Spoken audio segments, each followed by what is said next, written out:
Everyone, welcome back to Mathfluence with Mr. L. In today's video, we are going to look at how to factorize non-monic quadratic trinomials. Right, so let's just quickly have a look at what is a non-monic quadratic trinomial expression. So a non-monic quadratic trinomial expression is basically an expression that is in the form of ax squared plus bx plus c.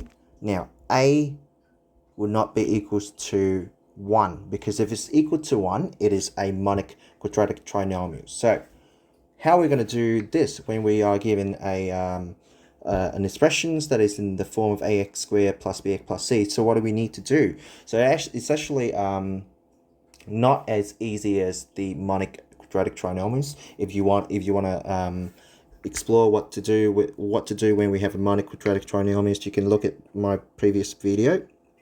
But in this video, we're going to do it a little differently. So the first thing you need to do is to do this. All right, you need to take the coefficient in front of x squared, which is a, and then you need to times it by the constant term, which is c. Right, now once you've times them together, you get a product. Let's call that product d. Right, we got a value, let's call it d. Now we need to do something with d. We need to look at the factors of d. Right, let's say d got two factors of e and f. So e times f gives you d. Right, but you need to be very careful in terms of choosing what pair of factors to use, because we want the pair of factors so that when we add them together, it gives us back the coefficient in front of x. Right, the coefficient in front of x is b, right? So we're gonna need to make sure that our number e and the number f, even though they times each other give you d, when we add them together, it has to give us back b. Right, so these are the steps. So the first step is to find the product of a and c. Yeah, the coefficient in front of x squared and the constant. And we look at the factors of d, right? We need to choose the pair of factors so that when we add them together, we get the coefficient in front of x, which is b. So these are the three things that you need to do. Right, now, if you look at this example here, I've got factorize the following expressions. I've got 4x squared minus 4x minus 15. Now, what I usually would do when I was given a question like this is I immediately try to turn this non-monic quadratic trinomials into a monic version of it. So you can see that right now I have the coefficient in front of x squared is 4. It is not a monic expression. So what I need to do is I want to try to turn it into a monic and see if I can make the question easier. So what I'll do is I'll try to take out the 4. So I will create a monic expression on the inside of the brackets, minus x minus 15 over 4. Right, now if I've done that, then I think this is not very easy to work with, because you can see the constant now is actually a fraction. Now a fraction isn't really all that easy to work with, right? So clearly I can't really turn this expression into a monic quadratic trinomials. So what I need to do is I need to follow the steps that I've done over here in yellow. Right, so what I need to do is, first of all, I'll do a times c. Right, I'm going to just quickly write it here. So a times c, right, equals to d, right? So a would be 4, right? This is a, right? This is b, which is -4, and c is -15. So a times c is 4 times -15, right? Equal to d, which is equals to -60, right? You don't have to write this down as you do your working out on a test, right? It's just a thought process that I'm trying to show you. All right, so the first thing first is I do a times c equal to d. Now my d is -60, right? Now I need to find the pair of factors of d, right? D equal to e times f. Now however I need to make sure that E and F, when I add them together, give me back B. So B is going to be equal to E plus F. Now, got to be really careful here. Right, now, my D is negative 60, am I right? So after the first step, D is negative 60. Now, let's look at the different factors of negative 60. Now, negative 60, the first thing I can think of is negative 1 and times 60, right? But if I take negative the letter B, which is the coefficient in front of x, is negative 4, right? 60 plus negative 4, plus negative 1 is a negative 4. Okay, so therefore we can't use this pair factor. This pair of factors, negative 1 and 60, doesn't work. So as negative 60 and 1. What about the next pair a factor that I can think of? The closest one, let's see if I've got negative 15 times 4. Negative 15 times 4 does indeed give me negative 60. But if I take negative 15 plus 4, that is not going to give me negative 4, because negative 15 plus 4 is negative 11. So that's not the same, right? So I clearly can't use negative 15 and 4. So as negative 4 and 15. Right. What about negative 10 times 6? Yeah, my value of E is negative 10. Value of F is 6. What if I do E plus F, which is negative 10 plus 6? Okay, well, negative 10 plus 6 is the same thing as negative 4. So therefore, this works. So I can use this. So once I've done this, I realize that I can break the number B, right? The coefficient in front of x, which is negative 4. I can break it down into negative 10 and 6. So what I'm going to do is I'm going to start solving. Okay, I'm going to change my color. Now, 4x squared, I leave it the same. Yes. And because negative 4, I knew that I can turn it into negative 10 plus 6. So I'm going to go negative 10x. All right, plus 6x. Okay. And then minus 15. All right. So from there, all I need to do is to basically try to factorize this, right? So I've got 4x squared and negative 10x. So I try to factorize the highest common factor between 4x squared and negative 10x out, which is 2x, right? Which is 2x. So I factorize out 2x. So on the inside of the bracket of this first pair, right, 4x squared and minus 10x. Sorry. The number on the inside would now be 2x, right, minus 5. Okay, and with 6x minus 15, the highest common factor between 6x and negative 15 would be, I think it would be 3, right? Take 3 out, so on the inside I would have 2x minus 5, right? So this is just basic factorizing now, factorizations now. So all I need to do is to complete my factorization. So I have 2x minus 5, right, times 2x plus 3. Okay, so simple as that. So my answer would be, the final answer is negative 2x minus 5 and times 2x plus 3. Okay, now let's try to do a few more examples just so you get really good at this. Okay, so what about this example here? So I've got 6x squared plus 19x plus 10. Now I need to factorize this, right? So just so, because this is our first time doing this, I'm going to write the thought process down. You can skip it if you want. If you feel comfortable with it, you can just skip it. You do not need to write this as part of your working out.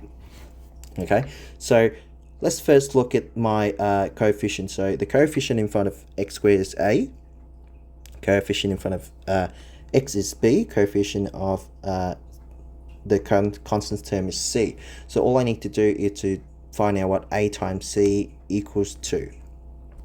Okay, and it's going to be equal to a number. So a times c is 6 times 10, which is equal to 60 again. Right, now we've got 60, right? And we need to find the factors of d, right? Factors of d, which is e times f. But d, the e and the f, when you add them together, it has to be equals to your b, which is 19. So e plus f. So I have here, I've got 60, and then b is 19. Now I need to think a little bit. Right, now what are the coefficients of 60? Now I can think of one that immediately comes to mind, that when I add them together would give me 19. I'm thinking of 15 and 4. 15 times 4 give me 60, right? So because if e is 15 and f is 4, so then we take 15 plus 4 give us 19, right? So therefore we know that we can break the 19x into 15x plus 4x. So what I'm gonna do is I'm gonna go equal 6x squared, right, plus 15x, yes, plus 4x plus 10. Right, simple as that. So all I need to do is I just need to factorize it normally. So between 6x squared and 15x, the highest common factor between them would be, I would say 3x would be the highest common factor between them, right? So on the inside of brackets now I would have 2x, right, plus 5. Simple as that. Now I've got 4x plus 10. The highest common factor between 4x plus 10 would be a 2. So I'm going to take the 2 out and I open the bracket. On the inside of the brackets, I would have 2x and I would have plus 5 again. Why? Because 2 times 2x is 4x. 2 times 10 is 2 times 5 is a 10. Right, now all I need to do is to my normal factorization. So 2x plus 5, close the bracket, and then times, open the brackets, 3x plus 2. There you go. That's my answer. All right. Now let's try and do one more question just so you're really sure of what to do. All right. Okay, so here I have an example, which is 9x squared plus 6x minus 8. Right, so let's just I'm going to follow the thought process just like before. You don't have to, right? I'm just trying to making sure that you understand what I'm doing. All right, so first of all, I need to identify my a, b, c, or the coefficients and the constant. So coefficient in front of x squared is 9, which is my a. The b coefficients would be 6, and the c would be -8. Right, all I need to do is to follow my steps over here, 1, 2, and 3. Step number 1, I need to work out what a times c equals to, and then it's going to be equal to a d, which is a new product. So a times c is the same thing as 9 times c, which is -8, and it's going to give me the answer of -72. All right, very simple. Right, now I need to find out what are the factors of d, which is -72, right? E times f. Right, now these pair of factors has to add up to be equal to my coefficient in front of x, which is b. So b equal to e plus f. Right, so if that's the case, right, now I would have -72 equal to something, and I would have my coefficient in front of x, which is 6. Now when you're doing this, right, you have to try a range of different factors. Now when I look at number 72, and if I add them together, it's give me 6. I immediately think of this number here, so either 12 and -6. So I'm thinking of 12 times -6. So these are the pair of numbers that come that's come first to my mind. So 12 times negative 6, right? Now, 12 times negative 6 give me negative 72.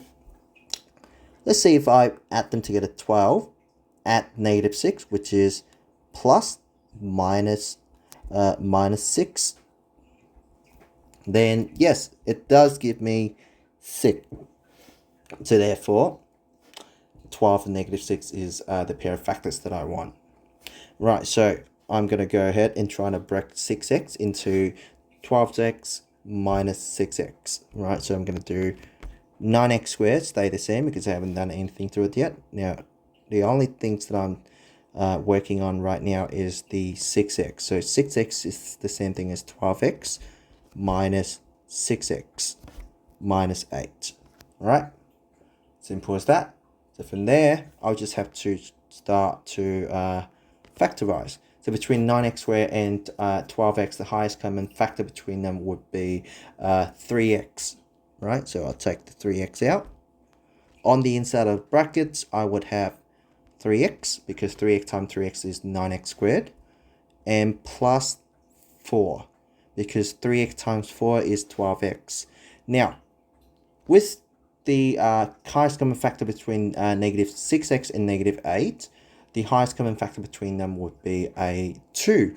So you need to take the 2 out, but be careful because in front of the 2, right, in front of the 6x, there's a negative, right? So when you take the 2 out, you also have the negative in front of it, right? So take the 2 out, and then on the inside, you need 3x, because negative 2 times 3x is negative 6x, right? So you need to be careful here. So I've seen a lot of students, they have done this, negative 4.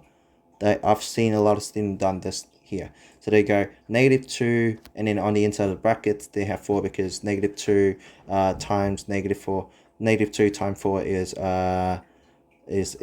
Well, it's not true. What we want is when we remove the brackets, we have the value of negative 8 back. So if you have a minus 4, that's wrong. It has to be a plus 4. Okay? Right. So because negative 2 times a plus 4 is a negative 8. So from there, I just do my normal factorizations. I would have 3x plus 4 in the brackets time was 3x minus 2. Alright, so I hope that my video today helped you to understand how to factorize non-monic quadratic trinomials. Now, keep in mind the methods that we use to factorize monic quadratic trinomials, as well as the one that we're using today for the non-monic quadratic trinomials. They are not, how do I say this? They will not work 100% at all times. So what I mean is, it depends on the question. Most of the time, you get questions where they are non-monic quadratic trinomials, and you can go ahead and do this. But sometimes the numbers are we just can't use this technique, right? There's other technique that we can use to factorize the quadratic trinomials. I'll show you in the next few videos. So if you like this video, please leave me a like and subscribe, and stay tuned for more video. Thank you. Bye.